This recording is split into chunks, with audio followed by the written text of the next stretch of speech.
दोस्तों, जाने अनजाने में कुछ ऐसी गलतियां कर देते हैं जिसका पछतावा हमें बाद में होता है। हमें जब अपनी गलती का एहसास होता है तब बहुत देर हो जाती है, तब तक हम बर्बाद हो चुके होते हैं। तो आखिर वो जीवन में कौन कौन सी गलतियां हैं जिसके बारे में हमें पता नहीं है, जो हमें बर्बाद कर रही है। आइए आज इस कहानी में यही बात करते हैं कि इंसान की कौन कौन सी गलतियां हैं जो उन्हें बर्बाद कर देती है। अपनी बर्बादी के कारण अगर हम पता कर लें तो हमारा जीवन सुखमय बन सकता है। बहुत समय पहले की बात है, एक नगर में एक धनी सेठ रहा करता था। उस सेठ के पास सभी तरह की सुख सुविधाएं थी, लेकिन उसकी कोई संतान नहीं थी।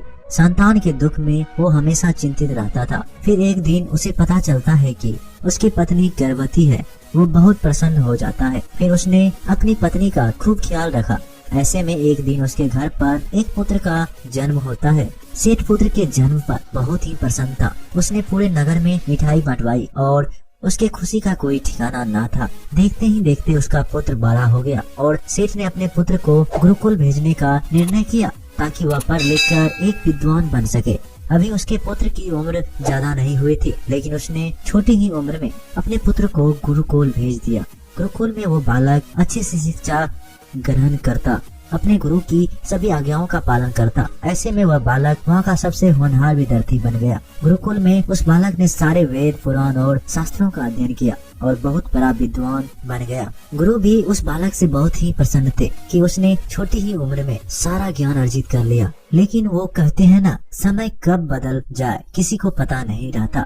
ऐसे ही एक दिन किसी प्राकृतिक आपदा की वजह से उसके माता पिता की मृत्यु हो गई और जब उसके माता पिता की मृत्यु हुई तब तक उस बालक की शिक्षा पूर्ण नहीं हुई थी। और जब उस बालक ने इस खबर को सुना कि उसके माता पिता इस दुनिया में नहीं रहे और उनका सब कुछ बर्बाद हो चुका है, तो उस बालक का इस संसारिक मोह माया से मन उठ गया। उसके बाद उस बालक ने निश्चय किया कि वो गुरुकुल से शिक्षा पूर्ण करने के बाद अपना संपूर्ण जीवन लोगों की भलाई में व्यतीत कर देगा। और जब उस बालक की शिक्षा पूर्ण हो गई, उसके बाद वह बालक सन्यासी बन गया और वो सांसारिक वस्तुओं से दूर हिमालय के जंगल में चला गया। वन में जाकर उसने लंबे समय तक तपस्या की। तपस्या पूर्ण करने के बाद उस सन्यासी ने लोगों को शिक्षा देना प्रारंभ कर दिया। समय के साथ साथ उस सन्यासी की चर्चा चारों तरफ होने लगी और दूर दूर से लोग उसके पास शिक्षा ग्रहण करने आने लगे और बहुत से लोग उसके पास अपनी समस्याओं का समाधान खोजने के लिए भी आने लगे। सन्यासी सभी लोगों की समस्या बड़ी आसानी से सुलझा देता, जिस वजह से वो पूरे राज्य में मशहूर हो गया था। लेकिन जिस नगर में वो रहता था, उस नगर का राजा एक क्रूर व्यक्ति था। जब राजा को उस सन्यासी के बारे में पता चला तो उस राजा ने उससे मिलने का निश्चय किया। अगली सुबह राजा अपने महल से निकलकर उस सन्यासी से मिलने के लिए निकल गया और फिर सन्यासी की कुटिया के बाहर पहुंच गया। वहां पहुंचकर जब राजा ने उस सन्यासी को देखा, तब राजा उस सन्यासी को देखते ही रह गया। उसके चेहरे पर एक अलग ही तेज था। जब वो उस सन्यासी के पास पहुंचा, तब राजा को अपार शांति का अनुभव हुआ। उस राजा ने सन्यासी को प्रणाम किया और उनके पास ही बैठ गया और उनसे वार्तालाप करने लगा। वह राजा पहली ही मुलाकात में उस सन्यासी के व्यक्तित्व से इतना प्रभावित हुआ कि उसने उसी समय से अच्छाई की राह पर चलने की ठान ली और मन ही मन सोचने लगा कि इतनी छोटी सी मुलाकात में ये सन्यासी मुझे इतना बदल सकता है, तो अगर ये हमेशा मेरे साथ ही रहने लगे तो मेरी तो जिंदगी ही बदल जाएगी। और यही सोचकर राजा सन्यासी से महल चलने की आग्रह करने लगा। राजा का आग्रह सुनकर सन्यासी मना नहीं कर पाया और वह राजमहल चलने को तैयार हो गए। फिर राजा सन्यासी को लेकर राजमार्ग की ओर चल दिया। राजमहल पहुंचने पर राजा ने सन्यासी का खूब आदर सत्कार किया और उसके बाद राजा ने सन्यासी को एक सही कमरे में भोजन करवाया। भोजन के बाद सन्यासी ने राजा को धन्यवाद कहा और राजा से जाने की अनुमति मांगी। यह सुनकर राजा ने कहा कि आप हमारे बगीचे में जब तक चाहिए रह सकते हैं। आपको यहाँ पर किसी भी प्रकार की असुविधा नहीं होगी और आप यहाँ रहेंगे तो हमारे प्रजा को भी अच्छा लगेगा और हमें भी अच्छा लगेगा। यह सुनकर सन्यासी ने राजा का प्रस्ताव स्वीकार कर लिया। उसके बाद राजा ने सेवकों से कहा कि सन्यासी महाराज के लिए बगीचे में रहने का, खाने का, वस्त्र इत्यादि का प्रबंध किया जाए। राजा की आज्ञा के अनुसार सेवकों ने एक सुंदर कुटिया का निर्माण कर दिया। उसके बाद वह सन्यासी उसी कुटिया में रहने लगे। सन्यासी को उस कुटिया में रहते रहते कई साल बीत गए और इस दौरान राजा ने उनकी खूब सेवा की। एक बार एक आवश्यक काम की वजह से राजा और रानी को दूसरे राज्य में जाना पड़ा, इसीलिए उन्होंने एक सेवादार को सन्यासी की सेवा में नियुक्त कर दिया। पर वो सेवादार राजा के जाने के बाद बीमार पड़ गया और अपने घर चला गया और कभी लौटकर वापस नहीं आया। ऐसे में राजा जब वापस आया तो सन्यासी क्रोध के मारे उस राजा को बहुत कुछ सुनाया और राजा से कहा कि हे राजा, जो जिम्मेदारी तुम पूरा नहीं कर सकते तो उसे उठाते ही क्यों हो। तब राजा ने सन्यासी से क्षमा मांगते हुए कहा, हे गुरुदेव, यदि मुझसे कोई भूल हो गई हो तो उसके लिए मैं आपसे क्षमा मांगता हूँ। मुझे क्षमा कर दीजिए और आप अपना क्रोध शांत कीजिए और कृपा करके बताइए कि आपको क्या कष्ट हुआ है। यह सुनकर उस सन्यासी ने कहा, तुम्हारे जाने के बाद मुझे यहाँ पर किसी ने भोजन नहीं दिया और मैं बहुत दिनों तक भूखा ही रहा। मुझे यहाँ पर आकर किसी ने पूछा तक नहीं कि मैं किस हाल में हूँ। यह सुनकर राजा ने सन्यासी से फिर क्षमा मांगे और कहा, हे गुरुदेव, आज के बाद ऐसी कोई गलती नहीं होगी। और इसके बाद मामला शांत हो गया। जब राजा और सन्यासी के बीच वार्तालाप हो रही थी तब रानी भी ये सारी बातें चुपके से सुन रही थी और सब कुछ देख रही थी। उसके बाद राजा ने उस सन्यासी को कोई भी शिकायत का मौका नहीं दिया और उसकी खूब सेवा की। परंतु कुछ दिनों बाद राजा को फिर किसी आवश्यक कार्य से अपने राज्य से बाहर जाना पड़ा। लेकिन इस बार राजा ने राज्य से बाहर जाने से पहले अपने रानी को कहा कि जब तक मैं नहीं आऊं तब तक आप स्वयं सन्यासी को देखभाल करोगी। ये सुनकर रानी ने कहा कि जी महाराज, आप निश्चित होकर जाइए, मैं सन्यासी महाराज की अच्छे से सेवा करूंगी। उसके बाद रानी हर रोज भोजन बनाकर सन्यासी को भेज देती थी। लेकिन एक दिन रानी नहाने के लिए चली गई और सन्यासी को भोजन देना भूल गई। सन्यासी ने काफी देर तक भोजन का इंतजार किया, लेकिन जब भोजन नहीं आया तो सन्यासी सोच में पड़ गया कि आज खाना क्यों नहीं आया। उसके बाद सन्यासी ने सोचा कि वह खुद महल में जाकर देखे कि आखिर अब तक खाना क्यों नहीं आया और फिर वह महल पहुंच गया। जब वह महल के अंदर दाखिल हुआ, वहाँ उसकी नजर रानी पर पड़ी। रानी के लंबे लंबे घने बाल, केस जो कि उसके कमर पर लहरा रही थी, उसकी कजरारी आंखें जो देखने मात्र से किसी को भी घायल कर दे, उसकी हिरनी जैसी चाल। रानी के इतने सुंदर रूप को देखकर सन्यासी चकित हो गया और रानी की सुंदरता सन्यासी के मन में घर कर गई और वह वहाँ से बिना कुछ कहे ही अपनी कुटिया में लौट आया। सन्यासी रानी के रूप की सुंदरता को भूल ना सका और वह खाना पीना छोड़कर अपनी कुटिया में पड़ा रहा। सन्यासी अपने विचारों के चलते कई दिनों तक कुछ नहीं खाया, जिसकी वजह से वो बहुत कमजोर हो गया। फिर कुछ समय बाद राजा वापस लौटे और जब उन्हें सन्यासी की हालत का पता चला तो वो सीधे सन्यासी से मिलने उनके कुटिया के पास पहुंच गए और बोले कि हे गुरुदेव, क्या बात है, आपको क्या हो गया है और आप इतने कमजोर कैसे हो गए? आखिर आपको किस बात की चिंता है? किस गहरी सोच में आप डूबे हुए हो? क्या मुझसे कोई भूल हो गई है? तब सन्यासी ने कहा कि नहीं राजन, आपसे कोई भूल नहीं हुई है। यह सुनकर राजा ने कहा, तो फिर आखिर क्या बात है, आप मुझे बताइए, मैं आपकी परेशानी जरूर हल करूंगा। यह सुनकर सन्यासी ने राजा से कहा कि हे राजन, मैं आपके रानी की अद्भुत सुंदरता को देखकर उनके विचारों में खो गया हूँ और अब मैं रानी के बिना जिंदा भी नहीं रह सकता। ये बात सुनकर राजा हैरान रह गया और कुछ देर सोचने के बाद राजा ने उस सन्यासी से कहा, मैं आपको रानी दे दूंगा।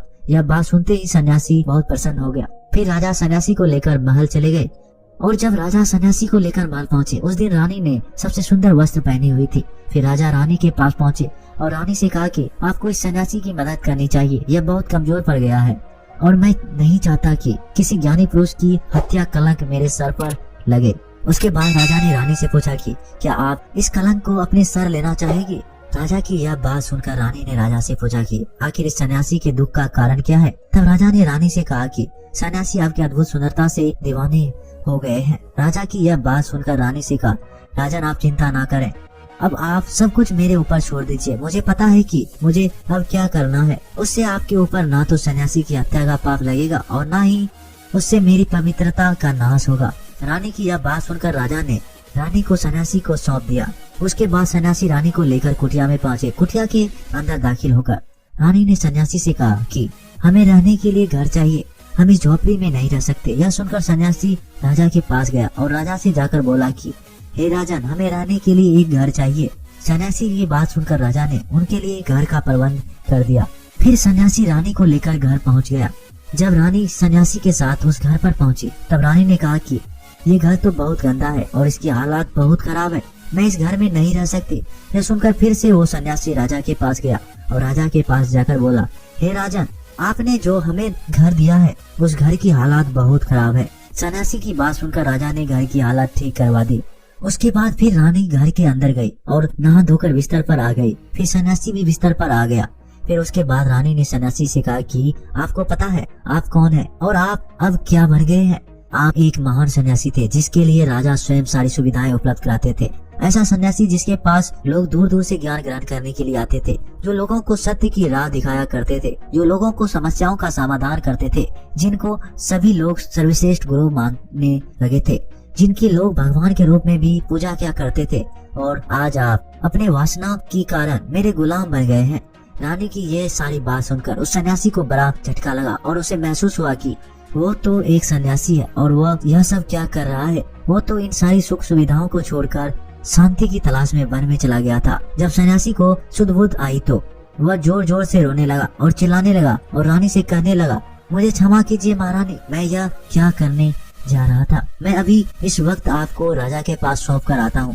सन्यासी की ये बात सुनकर रानी ने सन्यासी से प्रश्न किया कि हे गुरुदेव, मेरे मन में भी एक प्रश्न उठ रहा है, कृपया मेरे प्रश्न का उत्तर दीजिए। रानी की ये बात सुनकर सन्यासी ने कहा, पूछो तुम्हारा क्या प्रश्न है। फिर रानी ने कहा, जब आपको उस दिन भोजन नहीं मिला तो आप बहुत क्रोधित हो गए थे। तब मैंने आपको ये रूप पहली बार देखा था और तभी से मैं आपको व्यवहार में परिवर्तन महसूस कर रही थी।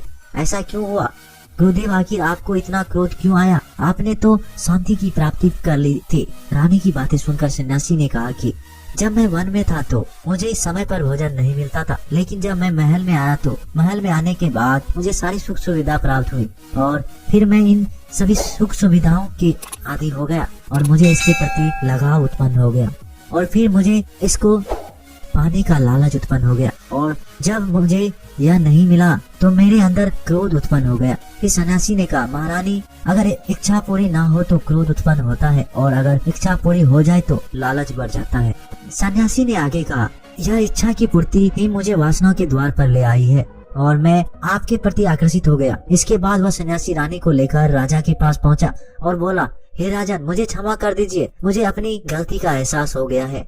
ये लो आपकी रानी, मुझे ये सब नहीं चाहिए। मैं अपनी इच्छा में वशीभूत होकर ये गलत कार्य करने जा रहा था और अपने जीवन को बर्बाद कर रहा था, लेकिन अब मुझे सब कुछ समझ आ गया है।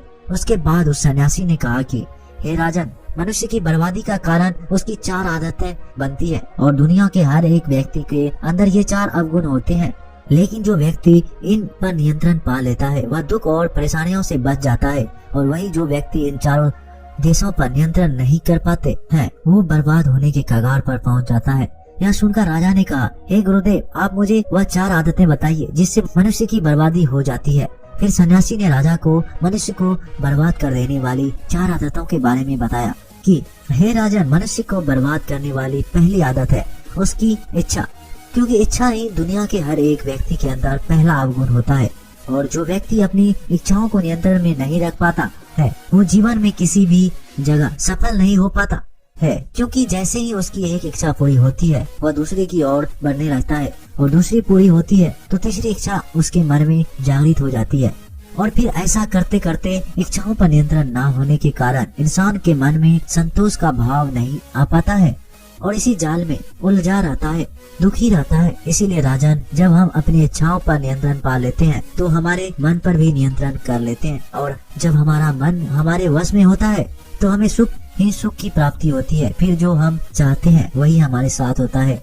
फिर सन्यासी कहता है कि हे राजन, मनुष्य को बर्बाद करने वाली दूसरी आदत है वासना। वासना का जन्म हमारे मन में उठने वाले इच्छाओं से होता है। जिस प्रकार इच्छाओं का कोई अंत नहीं होता उसी तरह मनुष्य वासना के जाल में फंसता ही चला जाता है। वासना में वशीभूत होकर इंसान को कुछ भी नहीं नजर आता है। आज तक जितनी भी लड़ाइयाँ हुई है उसका सबसे बड़ा कारण स्त्री को पाने की इच्छा के कारण हुई है।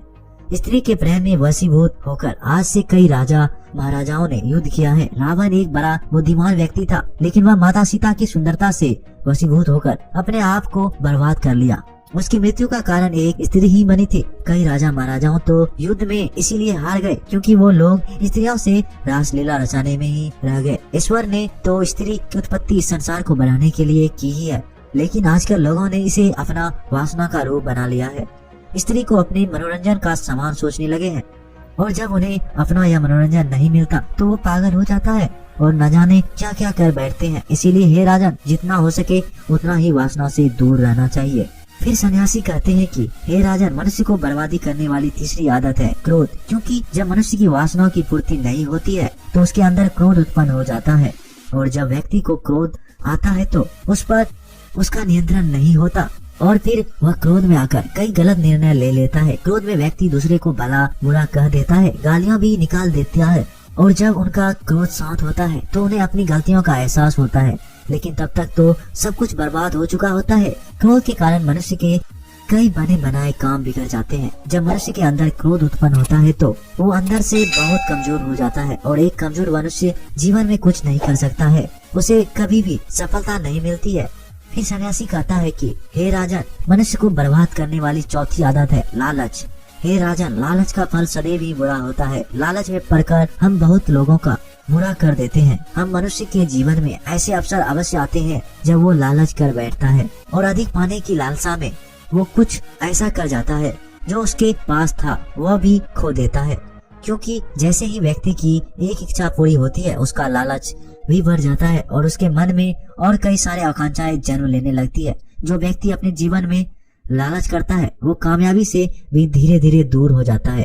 अगर हम समय रहते ही अपने लालच को त्याग दें और उसके फेरे में ना पड़े तो हम एक सफल व्यक्ति अवश्य बन सकते हैं। फिर अंत में सन्यासी कहता है कि हे राजन, अगर मनुष्य इन 4 आदतों को छोड़ देता है तो उसे जीवन में सफल होने से कोई नहीं रोक सकता है। मैं एक सन्यासी होकर भी इन आदतों में पड़ गया था और खुद को बर्बाद करने चला था। इसीलिए हे राजन, इन 4 आदतों से मनुष्य को हमेशा दूर रहना चाहिए।